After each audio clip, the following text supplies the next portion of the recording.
بسم اللہ الرحمن الرحیم۔ السلام علیکم ناظرین، بالام بن بعورہ کا واقعہ قرآن کریم میں سورہ الاعراف میں ایک عبرت انگیز مثال کے طور پر بیان کیا گیا ہے۔ یہ واقعہ بنی اسرائیل کے ایک عالم یا ولی اللہ کے بارے میں ہے جسے اللہ تعالیٰ نے اپنی نشانیوں کا علم عطا کیا تھا، لیکن بعد میں وہ اپنی خواہشات کا شکار ہو کر گمراہ ہو گیا۔ اس کے ساتھ ہونے والا واقعہ ان لوگوں کے لیے ایک سبق ہے جو علم و حکمت سے مالا مال ہونے کے باوجود دنیا کی محبت میں مبتلا ہو جاتے ہیں اور اللہ کے راستے سے بھٹک جاتے ہیں۔ بالام بن بعورہ ایک عظیم عالم اور زاہد تھا جسے اللہ تعالیٰ نے بڑی حکمت اور نشانیوں کا علم عطا کیا تھا۔ اس کا تعلق بنی اسرائیل سے تھا اور وہ اپنے زمانے کا ایک متقی اور ولی اللہ مانا جاتا تھا۔ اسے اللہ کے عظیم ناموں اور دعاؤں کا علم بھی عطا تھا، اور یہ دعائیں اتنی مؤثر تھیں کہ اللہ تعالیٰ ان کے ذریعے لوگوں کی دعائیں قبول فرماتا تھا۔ بالام بن بعورہ ایک اعلیٰ مقام پر فائز تھا، لیکن جب حضرت موسیٰ علیہ السلام اپنی قوم بنی اسرائیل کے ساتھ ایک علاقے میں داخل ہوئے جہاں ایک بادشاہ تھا جو حضرت موسیٰ علیہ السلام اور ان کی قوم کا سخت دشمن تھا، تو اس بادشاہ نے بالام بن بعورہ کو اپنی مدد کے لیے بلایا۔ بادشاہ نے بالام سے کہا کہ وہ حضرت موسیٰ علیہ السلام اور بنی اسرائیل کے خلاف بد دعا کرے تاکہ وہ تباہ ہو جائیں اور اس کی بادشاہت محفوظ رہے۔ بالام بن بعورہ کو معلوم تھا کہ حضرت موسیٰ علیہ السلام اللہ کے نبی ہیں اور بنی اسرائیل اللہ کی منتخب قوم ہے، لیکن بادشاہ کے مسلسل اصرار اور دنیاوی لالچ نے اسے گمراہ کر دیا۔ اس نے اپنی حکمت اور اللہ کی دی ہوئی نعمتوں کو پس پشت ڈال دیا اور حضرت موسیٰ علیہ السلام اور بنی اسرائیل کے خلاف بد دعا کرنے کا فیصلہ کر لیا۔ بالام بن بعورہ نے حضرت موسیٰ علیہ السلام اور بنی اسرائیل کے خلاف دعا کرنے کے لیے اللہ کے ناموں اور خاص دعاؤں کا استعمال کرنے کا ارادہ کیا، لیکن جب اس نے دعا کے لیے زبان کھولی تو اللہ تعالیٰ نے اس کی زبان کو پلٹا دیا۔ اس کا مطلب یہ ہے کہ حضرت موسیٰ علیہ السلام اور بنی اسرائیل کے خلاف بد دعا کرنے کے بجائے خود اپنی اور اپنی قوم کے خلاف دعا کرنے لگا۔ اس کی زبان سے جو بد دعا نکل رہی تھی وہ اس کی اپنی قوم کے لیے عذاب کا باعث بن رہی تھی۔ یہ دیکھ کر بالام بن بعورہ کو احساس ہوا کہ وہ اللہ کے راستے سے بھٹک چکا ہے اور اس نے اپنی زندگی کی سب سے بڑی غلطی کی ہے۔ اس کے بعد وہ اور زیادہ دنیاوی لالچ اور شہوت میں مبتلا ہو گیا اور اللہ تعالیٰ کی دی ہوئی نعمتوں اور علم کو بالکل بھول گیا۔ قرآن مجید میں اللہ تعالیٰ نے بالام بن بعورہ کی اس حالت کو اس شخص سے تشبیہ دی ہے جسے کتے کی طرح سمجھایا جائے تو بھی زبان لٹکائے رکھتا ہے اور نہ سمجھایا جائے تو بھی زبان لٹکائے رکھتا ہے۔ قرآن کریم میں بالام بن بعورہ کا ذکر کچھ یوں آیا ہے۔ اللہ تعالیٰ نے سورہ الاعراف میں بالام بن بعورہ کا واقعہ بیان کرتے ہوئے فرمایا، اور اے نبی انہیں اس شخص کا حال سناؤ جسے ہم نے اپنی آیتیں دیں، پھر وہ ان سے نکل گیا تو شیطان اس کے پیچھے لگا اور وہ گمراہوں میں سے ہو گیا، اور اگر ہم چاہتے تو اسے ان آیتوں کے ذریعے بلند کر دیتے، مگر اس نے زمین کی طرف جھکاؤ اختیار کیا اور اپنی خواہشات کی پیروی کی، تو اس کی مثال کتے کی سی ہے۔ اگر تم اس پر حملہ کرو تب بھی زبان نکالے رہتا ہے، اور اگر اسے چھوڑ دو تب بھی زبان نکالے رہتا ہے۔ یہ ان لوگوں کی مثال ہے جنہوں نے ہماری آیتوں کو جھٹلایا۔ یہ آیات بالام بن بعورہ کی بدحالی کی نشاندہی کرتی ہیں اور اس کی حالت کو اس شخص سے تشبیہ دیتی ہیں جو دنیا کی لذتوں اور خواہشات میں کھو کر اپنی روحانی بلندی کو بھول جاتا ہے۔ بالام بن بعورہ کا عبرتناک انجام، اس کے متعلق ہم بتاتے چلیں کہ بالام بن بعورہ کے اس عمل کا انجام انتہائی عبرتناک تھا۔ اللہ تعالیٰ نے اسے اپنی رحمت سے محروم کر دیا اور وہ نہ صرف دنیا میں ذلیل و خوار ہوا بلکہ آخرت میں بھی شدید عذاب کا مستحق ٹھہرا۔ اس کی مثال ان لوگوں کے لیے ہے جو علم اور ہدایت کے باوجود دنیا کی محبت میں گرفتار ہو جاتے ہیں اور اللہ کی راہ سے دور ہو جاتے ہیں۔ بالام بن بعورہ کا واقعہ ایک ایسا سبق ہے جو ہمیں یہ بتاتا ہے کہ علم و حکمت اور تقویٰ کا اصل مقصد اللہ کی رضا حاصل کرنا ہے، نہ کہ دنیاوی لالچ یا مفادات کی تکمیل۔ اگر انسان علم و حکمت کے باوجود دنیا کی لذتوں اور خواہشات کا غلام بن جائے تو اس کا انجام بالام بن بعورہ کی طرح ہو سکتا ہے۔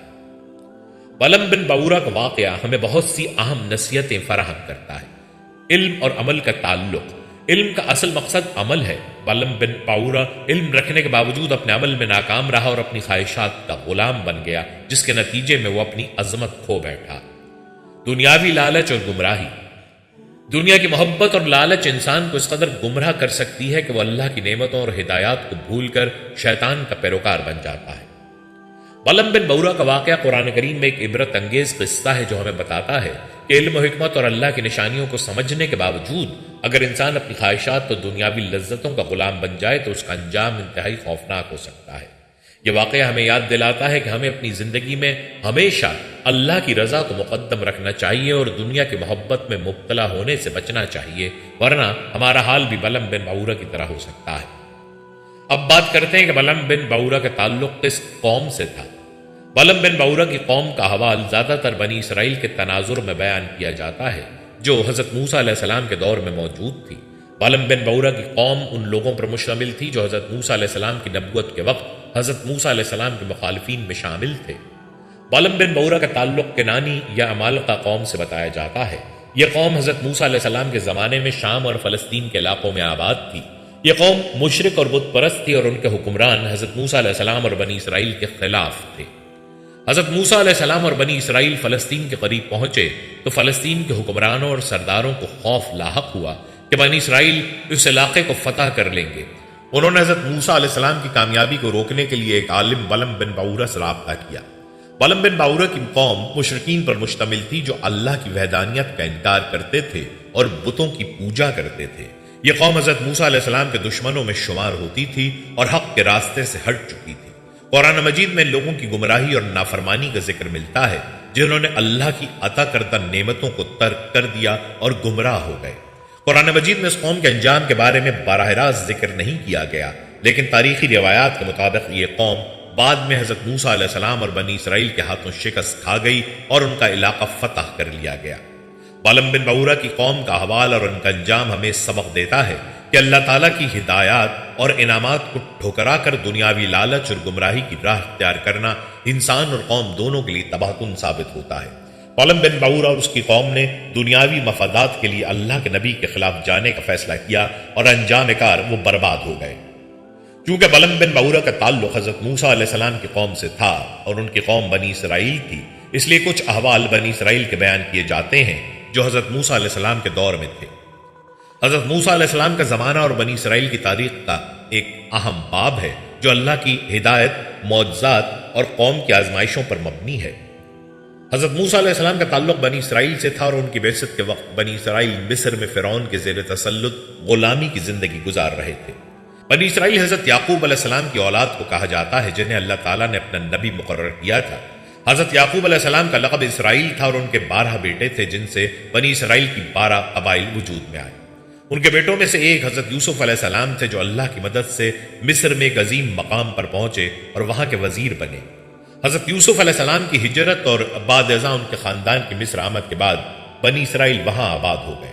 جب بنی اسرائیل مصر میں آباد ہوئے تو شروع میں ان کا مقام عزت و احترام کا تھا کیونکہ حضرت یوسف علیہ السلام مصر کے حکمرانوں میں شامل تھے، لیکن وقت گزرنے کے ساتھ ساتھ مصر کے حکمران بدلتے گئے اور بنی اسرائیل کی حیثیت بھی بدل گئی۔ مصر کے فرعونوں نے بنی اسرائیل کو غلام بنا لیا اور انہیں شدید ظلم و ستم کا نشانہ بنایا۔ بنی اسرائیل سے سخت مشقت کے کام لیے جاتے تھے اور ان کے ساتھ ناروا سلوک کیا جاتا تھا۔ فرعون نے بنی اسرائیل پر ظلم و ستم کی انتہا کر دی تھی۔ بنی اسرائیل کو غلام بنا کر ان سے سخت محنت لی جاتی تھی اور انہیں کسی قسم کی آزادی نہیں دی جاتی تھی۔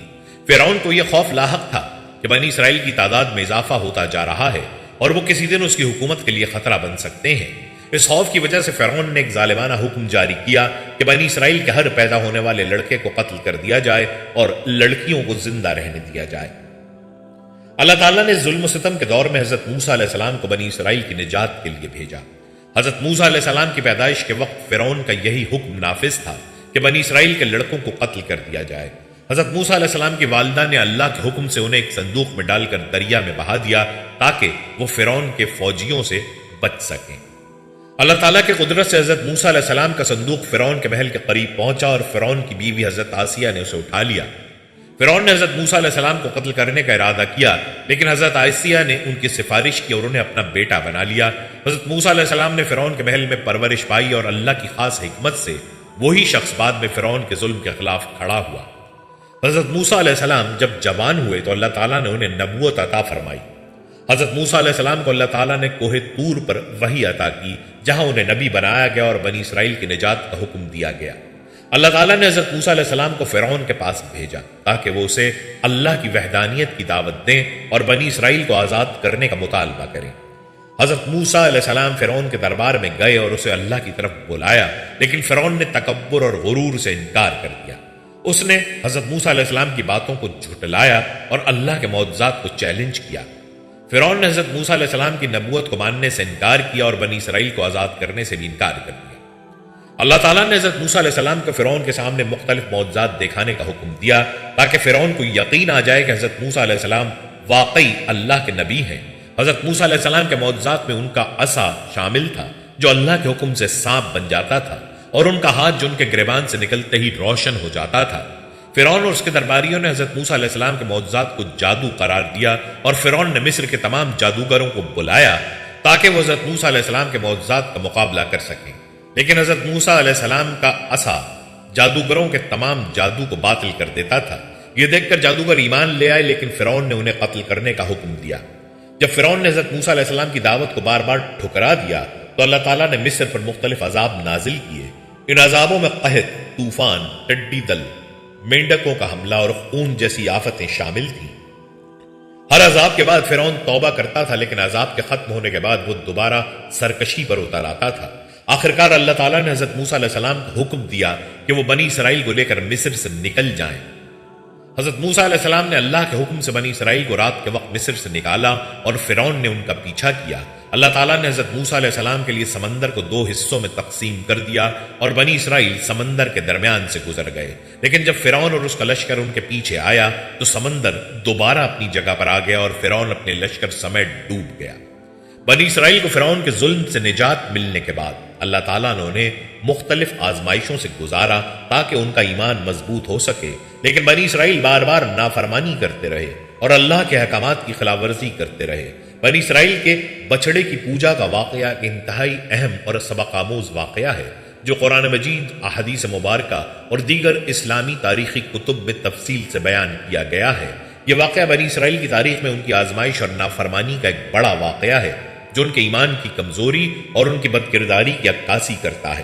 اس مضمون میں اس واقعے کو تفصیل سے بیان کیا جائے گا، جس میں اس کے اسباب، حالات اور اس سے ملنے والی عبرت آموز سبق کو شامل کیا جائے گا۔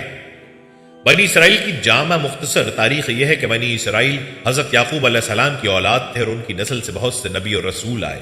انبیاء کی تربیت اور رہنمائی کے باوجود بنی اسرائیل نے بار بار اللہ تعالیٰ کے احکام کی خلاف ورزی کی اور گناہوں میں مبتلا ہوتے رہے۔ حضرت موسیٰ علیہ السلام کو اللہ تعالیٰ نے بنی اسرائیل کی رہنمائی کے لیے نبی اور رسول بنا کر بھیجا تاکہ وہ انہیں اللہ کی عبادت اور شریعت کے مطابق زندگی گزارنے کی ہدایت دیں۔ حضرت موسیٰ علیہ السلام کو اللہ تعالیٰ نے فرعون اور اس کی قوم سے بنی اسرائیل کو نجات دلانے کا حکم دیا۔ طویل جد و جہد کے بعد حضرت موسیٰ علیہ السلام اللہ کے حکم سے بنی اسرائیل کو مصر سے نجات دلا کر دریا کے پار لے گئے، جہاں فرعون اور اس کی فوج غرق ہو گئی۔ اس نجات کے بعد اللہ تعالیٰ نے حضرت موسیٰ علیہ السلام کو کوہ طور پر اپنے ساتھ ملاقات کا حکم دیا، جہاں انہیں توریت کے احکام دیے جانے تھے۔ اب کچھ بات کرتے ہیں کہ حضرت موسیٰ علیہ السلام کوہ طور پر کب گئے اور پیچھے ان کی قوم نے کیا نافرمانی کی۔ جب حضرت موسیٰ علیہ السلام کوہ طور پر گئے تو انہیں 40 دن اور راتیں وہاں گزارنے کا حکم ملا۔ ان کے جانے کے بعد بنی اسرائیل کی قیادت حضرت ہارون علیہ السلام کے ہاتھ میں تھی۔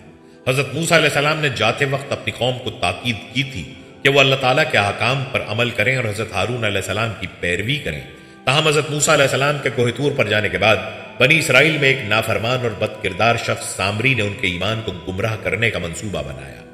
سامری جادوگر کا حوال پیش خدمت ہے۔ اس بدتینت شخص کا ذکر کیے بغیر بنی اسرائیل کا واقعہ نامکمل ہوگا۔ یہ ایک نہایت اہم اور سبق آموز قصہ ہے جس کا ذکر قرآن مجید میں تفصیل سے کیا گیا ہے۔ یہ واقعہ بنی اسرائیل کی تاریخ کے ایک اہم موڑ پر پیش آیا جب حضرت موسیٰ علیہ السلام اپنی قوم کو فرعون کے ظلم و ستم سے بچا کر صحرائے سینا لے آئے تھے۔ اس واقعے میں سامری نامی شخص نے بنی اسرائیل کو گمراہ کرنے کی کوشش کی اور ایک بچڑے کی پوجا کا فتنہ برپا کیا۔ یہ واقعہ اس وقت پیش آیا جب حضرت موسیٰ علیہ السلام کوہ طور پر اللہ تعالیٰ سے ملاقات کے لیے گئے تھے اور بنی اسرائیل حضرت ہارون علیہ السلام کی قیادت میں رہ گئے تھے۔ اس کا پس منظر یوں ہے کہ جب حضرت موسیٰ علیہ السلام کو اللہ تعالیٰ نے نبی بنا کر بنی اسرائیل کی رہنمائی کے لیے بھیجا تھا، انہوں نے اللہ کے حکم سے فرعون کے ظلم سے بنی اسرائیل کو نجات دلائی اور معجزے دکھائے۔ بنی اسرائیل جب مصر سے نکل کر صحرائے سینا پہنچے تو وہاں اللہ تعالیٰ نے حضرت موسیٰ علیہ السلام کو کوہ طور پر بلایا تاکہ انہیں توریت کے احکام دیے جائیں۔ حضرت موسیٰ علیہ السلام 40 دن کے لیے کوہ طور گئے اور جاتے وقت حضرت ہارون علیہ السلام کو قوم کی رہنمائی کی ذمہ داری سونپ دی۔ حضرت موسیٰ علیہ السلام کے جانے کے بعد سامری نامی ایک شخص نے بنی اسرائیل کو گمراہ کرنے کا منصوبہ بنایا۔ سامری ایک جادوگر اور منافق شخص تھا جو بنی اسرائیل کے ایمان اور عقائد میں شک پیدا کرنے کے لیے فتنہ پھیلانا چاہتا تھا۔ سامری کا اصل نام قرآن مجید میں ذکر نہیں کیا گیا، لیکن سامری کے نام سے اس کا کردار مشہور ہوا۔ سامری بنی اسرائیل کا ہی ایک فرد تھا اور اسے حضرت موسیٰ علیہ السلام اور حضرت ہارون علیہ السلام کی تعلیمات کا علم تھا۔ وہ بنی اسرائیل کے درمیان ایک مؤثر مقام رکھتا تھا اور ان لوگوں پر اس کا اثر و رسوخ تھا۔ سامری کا مقصد یہ تھا کہ وہ بنی اسرائیل کو حضرت موسیٰ علیہ السلام کے جاتے ہی گمراہ کر دے اور ان کو شرک میں مبتلا کرے۔ اس نے بنی اسرائیل کی عورتوں سے ان کے زیورات اور سونے کی چیزیں جمع کی اور ان سے ایک بچڑے کا بت بنایا۔ بنی اسرائیل کے ایک بہت بڑے جرم بچڑے کی پوجا کا مکمل احوال کچھ یوں ہے۔ سامری نے جمع کیے ہوئے سونے سے ایک بچڑا بنایا اور اس میں ایسا جادو کیا کہ وہ آواز نکالنے لگے۔ بنی اسرائیل کے لیے ایک حیرت انگیز منظر تھا اور سامری نے ان سے کہا کہ یہ بچڑا ان کا حقیقی معبود ہے اور حضرت موسیٰ علیہ السلام بھول چکے ہیں۔ سامری نے کہا کہ موسیٰ علیہ السلام کوہ طور پر اللہ سے ملاقات کے لیے نہیں گئے، بلکہ اس بچڑے کی پوجا ہی اصل عبادت ہے۔ بنی اسرائیل کا ایمان اس وقت کمزور تھا اور وہ حضرت موسیٰ علیہ السلام کی غیر موجودگی میں جلد گمراہ ہو گئے۔ سامری نے انہیں یقین دلایا کہ یہ بچڑا ان کا خدا ہے اور انہیں اس کی عبادت کرنی چاہیے۔ قرآن مجید میں اس واقعے کا ذکر ان الفاظ میں کیا گیا ہے۔ پھر اس کے بعد جب موسیٰ کی قوم نے اپنے زیوروں سے ایک بچڑا بنایا جو ایک جسم تھا اور اس میں سے ایک گائے کی سی آواز نکلتی تھی، تو انہوں نے کہا کہ یہی تمہارا معبود ہے اور موسیٰ کا بھی معبود ہے، سو وہ بھول گئے ہیں۔ حضرت ہارون علیہ السلام جو حضرت موسیٰ علیہ السلام کے بھائی تھے اور نبی تھے، انہوں نے اس فتنے کو روکنے کی کوشش کی۔ انہوں نے بنی اسرائیل کو سامری کے جال میں پھنسنے سے روکا اور ان سے کہا کہ یہ بچڑا کوئی معبود نہیں ہے بلکہ صرف ایک جادوئی فریب ہے۔ حضرت ہارون علیہ السلام نے انہیں یاد دلایا کہ وہ اللہ کے سوا کسی اور کی عبادت نہ کریں اور حضرت موسیٰ علیہ السلام کے واپس آنے کا انتظار کریں، لیکن بنی اسرائیل کی اکثریت نے حضرت ہارون علیہ السلام کی باتوں کو نظر انداز کیا اور بچڑے کی پوجا میں مشغول ہو گئے۔ حضرت ہارون علیہ السلام نے اس وقت زیادہ سختی کرنے سے اس لیے گریز کیا کیونکہ انہیں ڈر تھا کہ بنی اسرائیل کے درمیان بغاوت اور اختلاف پیدا نہ ہو جائے۔ 40 دن کے بعد حضرت موسیٰ علیہ السلام کوہ طور سے واپس آئے تو انہوں نے اپنی قوم کو بچڑے کی پوجا کرتے ہوئے دیکھا۔ حضرت موسیٰ علیہ السلام کو یہ منظر دیکھ کر بہت غصہ آیا اور انہوں نے بنی اسرائیل کو اللہ کے عہد کی یاد دہانی کرائی۔ حضرت موسیٰ علیہ السلام نے فوراً سامری سے اس فتنے کے بارے میں پوچھا اور اس کی حقیقت جاننے کی کوشش کی۔ حضرت موسیٰ علیہ السلام نے حضرت ہارون علیہ السلام سے بھی اس بارے میں پوچھا کہ انہوں نے اس فتنے کو روکنے کے لیے کیا اقدامات کیے تھے۔ حضرت ہارون علیہ السلام نے بتایا کہ انہوں نے قوم کو بہت سمجھایا، لیکن سامری کا اثر و رسوخ اور بنی اسرائیل کی سرکشی کے باعث وہ اس فتنے کو روکنے میں ناکام رہے۔ جو بچڑا سامری نے بنایا تھا اس کی تفصیل کچھ یوں ہے کہ سامری نے بنی اسرائیل کی خواتین سے ان کے زیورات اور سونے کے سامان کو جمع کیا جسے بنی اسرائیل نے مصر سے نکلتے وقت فرعونیوں سے حاصل کیا تھا۔ سامری نے سونے کو پگھلا کر ایک بچڑے کی شکل میں ڈھال دیا۔ اس بچڑے کو اس نے جادوئی طریقے سے تیار کیا جس کی وجہ سے وہ آواز بھی نکالنے لگا۔ یہ جادوئی بچڑا بنی اسرائیل کے لیے ایک بہت بڑا فتنہ بن گیا۔ سامری نے لوگوں کو گمراہ کیا اور ان سے کہا کہ یہی ان کا حقیقی معبود ہے اور وہ اس کی پوجا کریں۔ بنی اسرائیل کی ایک بڑی تعداد سامری کی باتوں میں آ گئی اور انہوں نے اس بچڑے کی پوجا شروع کر دی۔ حضرت ہارون علیہ السلام جو حضرت موسیٰ علیہ السلام کے بھائی اور ان کے نائب تھے، انہوں نے قوم کو بہت سمجھایا کہ وہ اس شرک سے باز آ جائیں اور اللہ کی عبادت پر قائم رہیں۔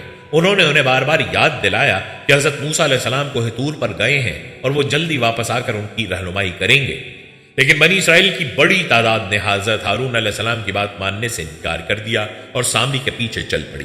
ان کی کمزور ایمان اور دنیاوی خواہشات نے انہیں شرک کی طرف مائل کر دیا اور وہ اس بچڑے کو خدا سمجھنے لگے۔ 40 دن اور راتوں کے بعد حضرت موسیٰ علیہ السلام کوہ طور سے واپس آئے۔ جب وہ واپس آئے تو انہیں اپنی قوم کے اس فعل کا علم ہوا۔ حضرت موسیٰ علیہ السلام نے قوم کی حالت دیکھ کر سخت غصہ اور دکھ محسوس کیا کہ ان کی عدم موجودگی میں بنی اسرائیل اس قدر گمراہ ہو چکے ہیں کہ انہوں نے اللہ کی وحدانیت کو چھوڑ کر ایک بچڑے کی پوجا شروع کر دی ہے۔ قرآن کریم میں اس واقعے کو تفصیل سے بیان کیا گیا ہے۔ اور موسیٰ کی قوم نے ان کے بعد اپنے زیورات سے ایک بچڑا بنا لیا، ایک جسم تھا جس میں گائے کی آواز تھی۔ کیا انہوں نے نہ دیکھا کہ وہ ان سے بات کرتا ہے اور نہ انہیں کوئی راستہ دکھاتا ہے؟ اسے انہوں نے معبود بنا لیا اور وہ ظالم تھے۔ حضرت موسیٰ علیہ السلام نے سب سے پہلے حضرت ہارون علیہ السلام سے پوچھا کہ ان کی غیر موجودگی میں یہ کیا ہوا؟ حضرت ہارون علیہ السلام نے حضرت موسیٰ علیہ السلام کو بتایا کہ انہوں نے قوم کو بہت سمجھایا تھا، لیکن وہ سامری کے فتنے کی وجہ سے ان کی بات نہیں مانے۔ حضرت موسیٰ علیہ السلام نے سامری کو بلایا اور اس سے اس فعل کی وجہ پوچھی۔ سامری نے اعتراف کیا کہ اس نے اپنی جادوئی طاقتوں کا استعمال کر کے لوگوں کو گمراہ کیا اور انہیں بچڑے کی پوجا کرنے پر مجبور کیا۔ حضرت موسیٰ علیہ السلام نے اللہ کے حکم سے سامری کو سزا دی۔ قرآن کریم میں اس کا ذکر اس طرح آیا ہے کہ حضرت موسیٰ علیہ السلام نے سامری کو یہ حکم دیا کہ وہ ہمیشہ کے لیے لوگوں سے الگ ہو جائے اور اس کی حالت ایسی ہو کہ جہاں کہیں بھی جائے اسے کہنا پڑے کہ مجھے نہ چھونا۔ اس کے ساتھ ساتھ حضرت موسیٰ علیہ السلام نے اس سنہری بچڑے کو جلا کر راکھ میں تبدیل کر دیا اور اس راکھ کو سمندر میں پھینک دیا تاکہ اس کا کوئی نشان باقی نہ رہے۔ سامری کی یہ سزا اس کے گناہ کا ایک بدلہ تھا، اور یہ بنی اسرائیل کے لیے بھی ایک عبرت کا مقام تھا کہ وہ اللہ کے احکام کی نافرمانی کرنے سے باز رہیں۔ حضرت موسیٰ علیہ السلام نے اپنی قوم کو اس گمراہی سے نکالنے کے لیے اللہ سے دعا کی اور ان کے لیے مغفرت طلب کی۔ اللہ تعالیٰ نے حضرت موسیٰ علیہ السلام کی دعا کو قبول کیا اور بنی اسرائیل کو توبہ کرنے کا حکم دیا۔ اللہ تعالیٰ نے بنی اسرائیل سے کہا کہ وہ اپنے ان لوگوں کو قتل کریں جنہوں نے بچڑے کی پوجا کی تھی تاکہ ان کی توبہ قبول ہو سکے۔ بنی اسرائیل نے اس حکم کو مانا اور وہ لوگ قتل کیے گئے جنہوں نے بچڑے کی پوجا میں حصہ لیا تھا۔ اس واقعے سے ہمیں یہ سبق ملتا ہے کہ بچڑے کی پوجا کا واقعہ بنی اسرائیل کے ایمان کی کمزوری کو ظاہر کرتا ہے۔ اس واقعے سے ہمیں سبق ملتا ہے کہ اللہ کی وحدانیت پر ایمان کامل اور مضبوط ہونا چاہیے اور کسی بھی دنیاوی فتنے یا شرک کے اثر میں نہیں آنا چاہیے۔ سامری کا کردار ہمیں یہ سکھاتا ہے کہ شیطان اور اس کے پیروکار ہمیشہ انسان کو گمراہ کرنے کی کوشش کرتے ہیں۔ ہمیں ان فتنوں سے بچنے کے لیے اللہ کی ہدایت اور نبیوں کی تعلیمات پر مضبوطی سے عمل کرنا چاہیے۔ حضرت ہارون علیہ السلام کی بات نہ ماننے کی وجہ سے بنی اسرائیل ایک بڑی آزمائش میں مبتلا ہو گئے۔ اس سے ہمیں یہ سبق ملتا ہے کہ اللہ کے نبیوں اور ان کے نائبین کی اطاعت کرنا ضروری ہے، کیونکہ وہی اللہ کا سچا پیغام لاتے ہیں۔ اسلامی تاریخ اور بنی اسرائیل کے لیے ایک نہایت اہم اور سبق آموز واقعہ ہے من و سلویٰ کا واقعہ۔ اس واقعے کا ذکر قرآن مجید اور دیگر اسلامی روایات میں بار بار آیا ہے۔ یہ واقعہ اس وقت کا ہے جب بنی اسرائیل حضرت موسیٰ علیہ السلام کی قیادت میں مصر سے نکل کر صحرائے سینا میں پہنچے اور اللہ تعالیٰ نے ان پر اپنا خاص فضل و کرم کرتے ہوئے من و سلویٰ جیسی نعمتیں نازل کی۔ یہ واقعہ نہ صرف اللہ کی مہربانی اور قدرت کی نشانیوں کا اظہار ہے، بلکہ اس میں انسان کی شکر گزاری اور ناشکری کی مثالیں بھی موجود ہیں۔ من و سلویٰ کی وضاحت سے قبل بنی اسرائیل کا تعارف کچھ یوں ہے کہ بنی اسرائیل حضرت یعقوب علیہ السلام کی اولاد تھے جو حضرت ابراہیم علیہ السلام کے پوتے تھے۔ حضرت یعقوب علیہ السلام کو اللہ تعالیٰ نے نبی بنایا اور ان کی نسل میں بہت سے انبیاء مبعوث فرمائے گئے۔ بنی اسرائیل کو اللہ تعالیٰ کی خصوصی ہدایات اور احکامات ملے اور انہیں حضرت موسیٰ علیہ السلام کی قیادت میں مصر کی غلامی سے نجات ملی۔ حضرت موسیٰ علیہ السلام کو اللہ تعالیٰ نے فرعون کے ظلم و ستم سے بنی اسرائیل کو آزاد کرانے کے لیے مبعوث کیا۔ بنی اسرائیل کو اللہ تعالیٰ نے بہت سی نشانیاں دکھائیں، جن میں فرعون کی فوج کا غرق ہونا، بحر قلزم کے 2 حصوں میں بٹ جانا اور صحرائے سینا میں ان کا رہنا شامل تھا۔ جب بنی اسرائیل مصر سے نکل کر آزاد ہوئے تو وہ ایک لمبے عرصے تک صحرائے سینا میں مقیم رہے۔ صحرائے سینا کا علاقہ ایک بے آب و گیا اور بنجر مقام تھا، جہاں کھانے پینے کی چیزیں نہ ہونے کے برابر تھیں۔ بنی اسرائیل کو اس بے آب و گیا صحرا میں قیام کے دوران شدید مشکلات کا سامنا کرنا پڑا۔ یہاں نہ تو کوئی فصل اگتی تھی اور نہ ہی پانی کی مناسب فراہمی تھی۔ اس بے سر و سامانی کے عالم میں بنی اسرائیل نے حضرت موسیٰ علیہ السلام سے درخواست کی کہ وہ اللہ تعالیٰ سے دعا کریں کہ ان کے لیے کھانے پینے کی چیزیں مہیا کی جائیں۔ بنی اسرائیل نے فطری طور پر اپنے پیٹ کی بھوک اور جسم کی پیاس کی شکایت کی، کیونکہ ایک طویل عرصے تک صحرا میں بغیر خوراک کے رہنا انسانوں کے لیے مشکل تھا۔ اللہ تعالیٰ نے بنی اسرائیل کی ضرورت کو پورا کرنے کے لیے اپنی رحمت کا نزول فرمایا۔ اللہ تعالیٰ نے حضرت موسیٰ علیہ السلام کی دعا قبول کی اور بنی اسرائیل کے لیے 2 بڑی نعمتیں نازل کیں، من اور سلویٰ۔ من ایک قسم کا میٹھا اور لذیذ رزق تھا جو اللہ تعالیٰ نے اپنی قدرت سے بنی اسرائیل کے لیے روزانہ آسمان سے نازل کیا۔ یہ رزق بہت ہی ہلکا اور آسانی سے کھایا جانے والا تھا۔ یہ بنی اسرائیل کو روزانہ صبح کے وقت ملتا تھا۔ من کے بارے میں کہا جاتا ہے کہ یہ شہد جیسا میٹھا ہوتا تھا اور اس کا ذائقہ نہایت لذیذ تھا۔ سلویٰ ایک قسم کا پرندہ تھا جسے اللہ تعالیٰ نے بنی اسرائیل کے لیے بھیجا تاکہ ان کی گوشت کی ضرورت پوری ہو سکے۔ یہ پرندے جوق در جوق بنی اسرائیل کے کیمپ میں آتے اور بنی اسرائیل ان کا گوشت پکا کر کھاتے تھے۔ یہ پرندے روزانہ شام کے وقت ان کے پاس پہنچتے تھے اور بنی اسرائیل اس سے اپنی خوراک پوری کرتے تھے۔ اللہ تعالیٰ نے بنی اسرائیل کے لیے یہ دونوں نعمتیں بغیر کسی مشقت کے عطا کی اور ان کو صرف اتنا کرنا ہوتا تھا کہ صبح کے وقت من کو جمع کر لیتے اور شام کے وقت سلویٰ کو پکڑ لیتے۔ اس رزق میں اللہ تعالیٰ کی حکمت اور مہربانی پوشیدہ تھی، کیونکہ اس کے ذریعے بنی اسرائیل کو صحرا میں بھوک سے بچایا گیا اور ان کی جسمانی ضرورتیں پوری کی گئیں۔ قرآن مجید میں من و سلوہ کا ذکر کچھ یوں آیا ہے: اور ہم نے تم پر من و سلوہ اتارا، کھاؤ ان پاکیزہ چیزوں میں سے جو ہم نے تمہیں دی ہیں، اور انہوں نے ہم پر ظلم نہیں کیا بلکہ وہ اپنی جانوں پر ہی ظلم کرتے تھے۔ سورہ البقرہ کی اس آیت میں اللہ تعالیٰ بنی اسرائیل کو یاد دلاتا ہے کہ اس نے ان پر اپنا فضل و کرم کرتے ہوئے من و سلوہ جیسی نعمتیں نازل کی اور انہیں تاکید کی کہ وہ اس رزق کو شکر گزاری کے ساتھ کھائیں۔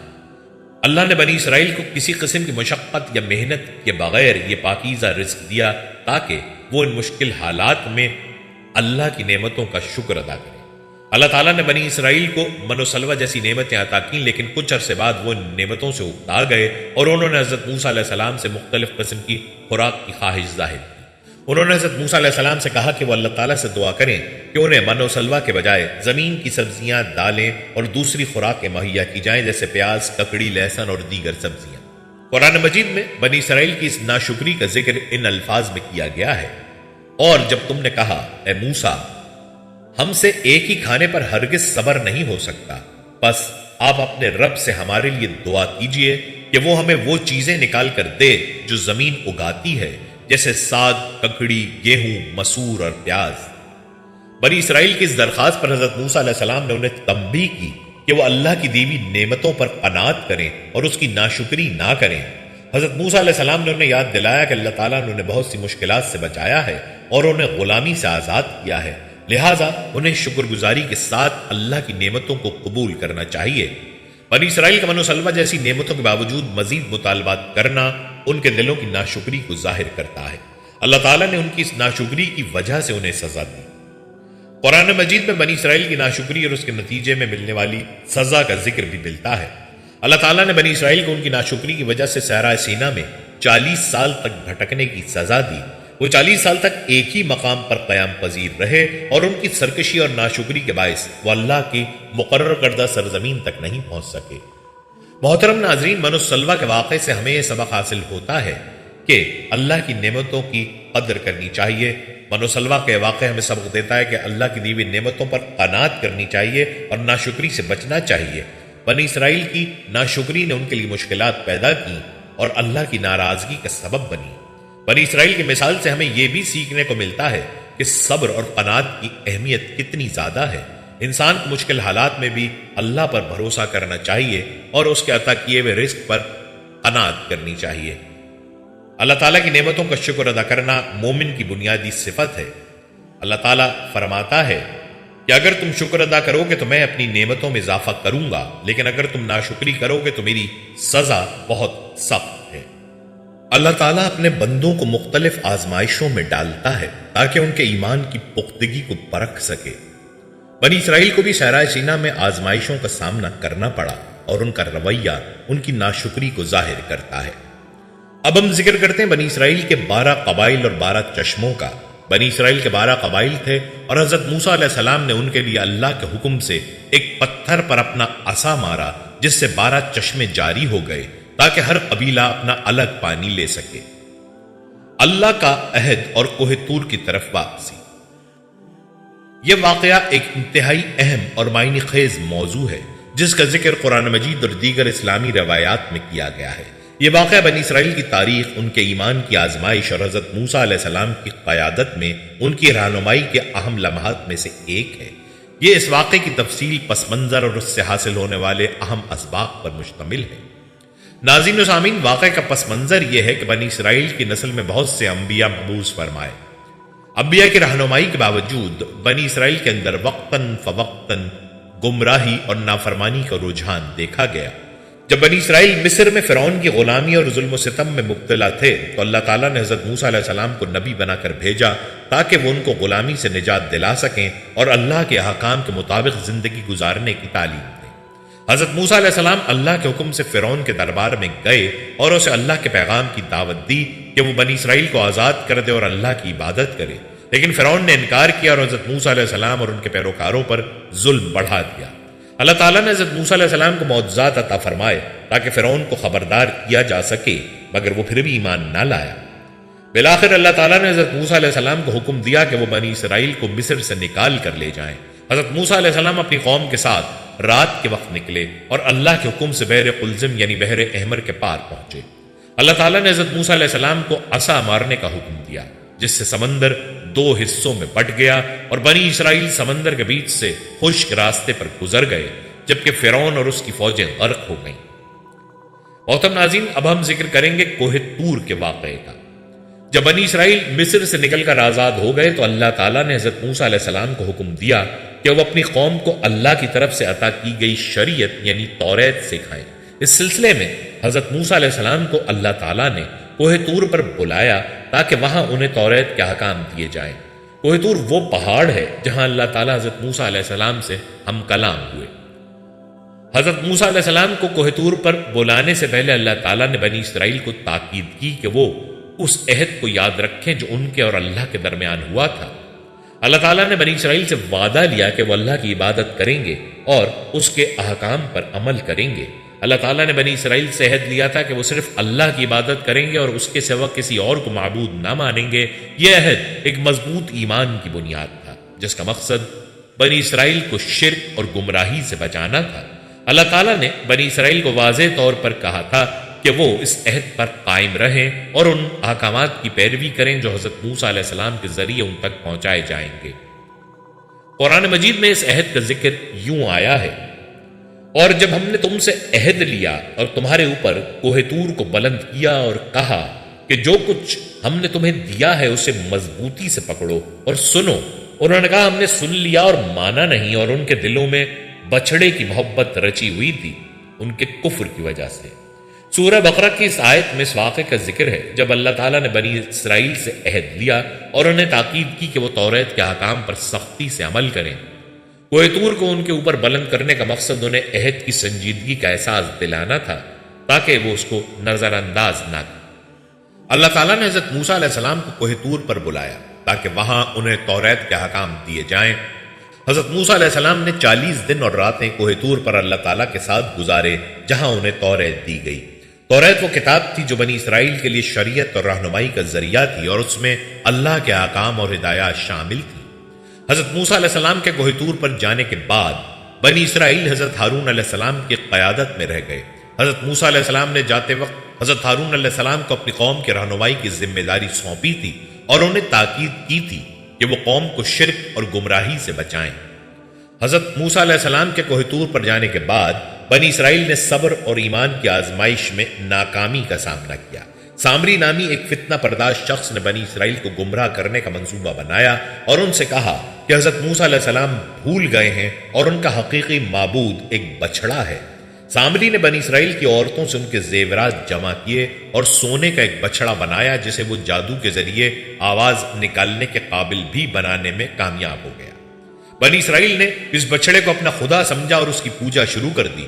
حضرت ہارون علیہ السلام نے انہیں بہت سمجھایا اور اللہ کے عہد کی یاد دلائی، مگر ان کی باتوں کو نظر انداز کر دیا گیا اور وہ بچڑے کی عبادت میں مشغول ہو گئے۔ 40 دن اور راتوں کے بعد حضرت موسیٰ علیہ السلام کوہ طور سے واپس آئے تو انہوں نے دیکھا کہ بنی اسرائیل نے بچڑے کی پوجا شروع کر دی ہے۔ حضرت موسیٰ علیہ السلام نے قوم کی اس نافرمانی پر سخت غصہ کیا اور اپنی قوم کو ڈانٹا کہ وہ اس قدر جلد اللہ کے عہد کو بھول گئے ہیں اور شرک میں مبتلا ہو گئے ہیں۔ حضرت موسیٰ علیہ السلام نے سب سے پہلے حضرت ہارون علیہ السلام سے پوچھا کہ یہ سب کیسے ہوا۔ حضرت ہارون علیہ السلام نے بتایا کہ انہوں نے قوم کو بہت سمجھایا لیکن سامری کی فتنہ پردازی اور لوگوں کی ضد کی وجہ سے وہ گمراہ ہو گئے۔ حضرت موسیٰ علیہ السلام نے سامری کو بلایا اور اس سے گناہ کی وجہ پوچھی۔ سامری نے اعتراف کیا کہ اس نے لوگوں کو گمراہ کرنے کے لیے بچڑے کا جادوئی بت بنایا۔ حضرت موسیٰ علیہ السلام نے اللہ کے حکم سے سامری کو سزا دی اور اس بچڑے کو جلا کر راکھ کر دیا۔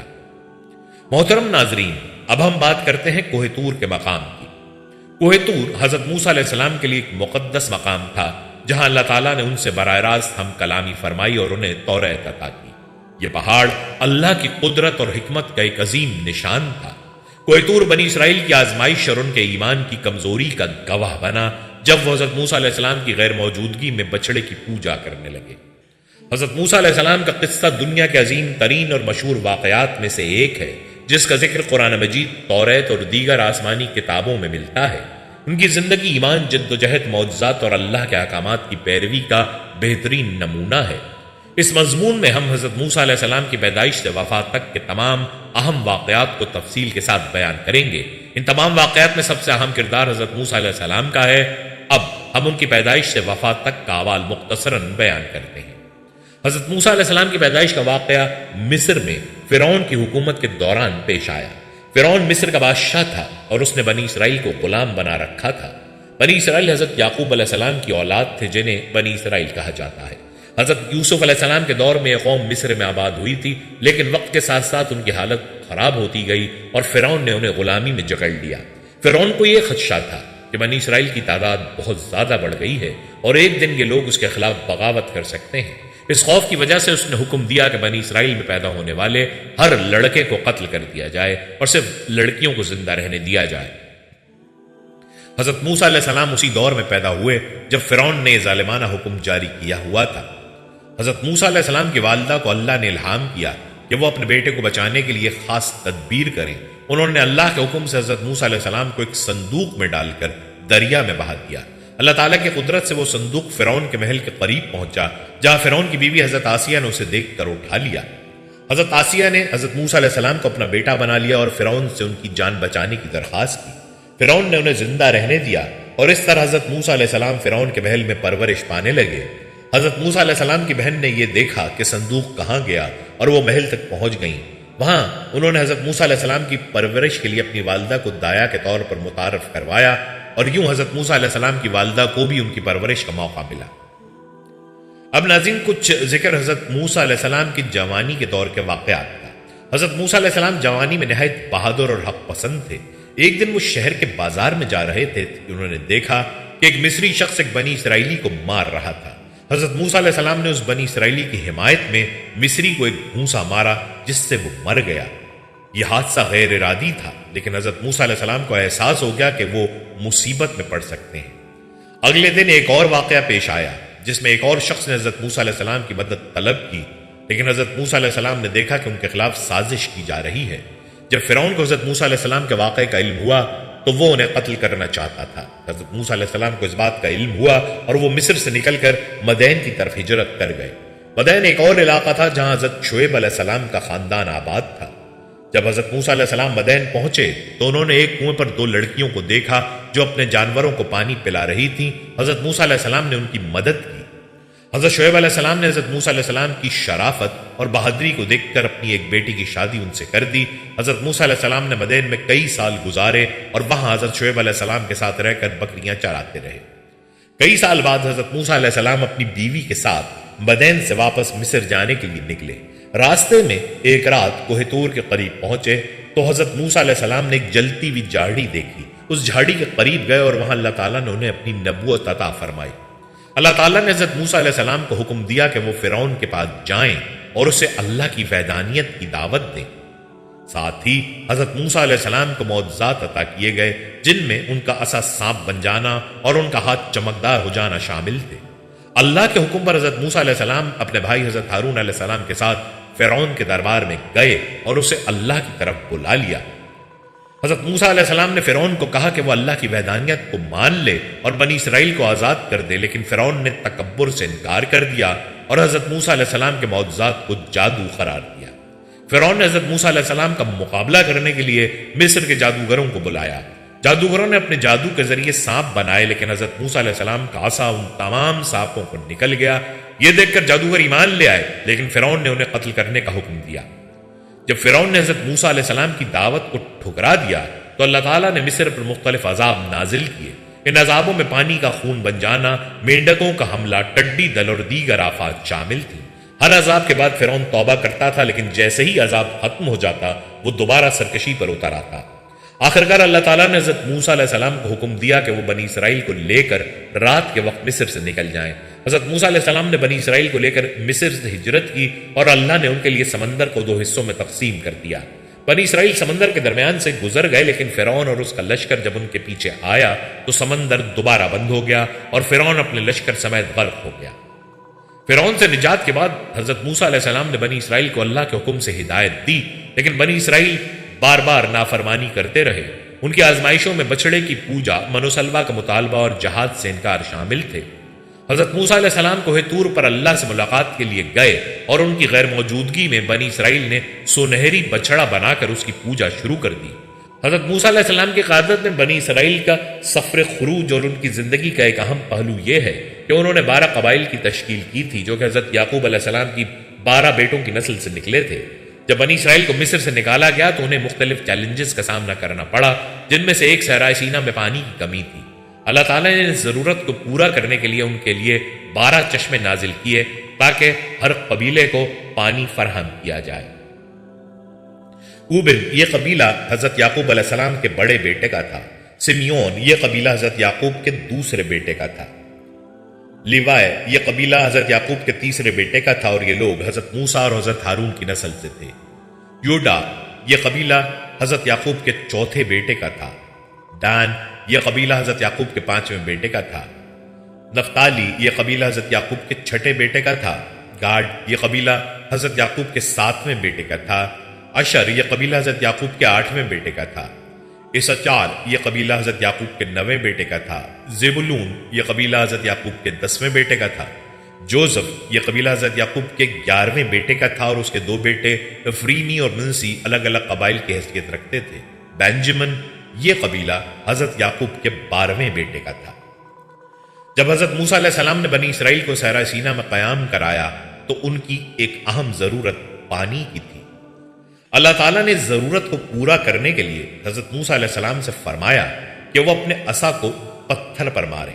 جب حضرت موسیٰ علیہ السلام نے اللہ کے حکم پر اپنے عصا کو پتھر پر مارا تو اللہ تعالیٰ نے 12 چشمے جاری کیے اور ہر قبیلے کے لیے ایک چشمہ مہیا ہوا۔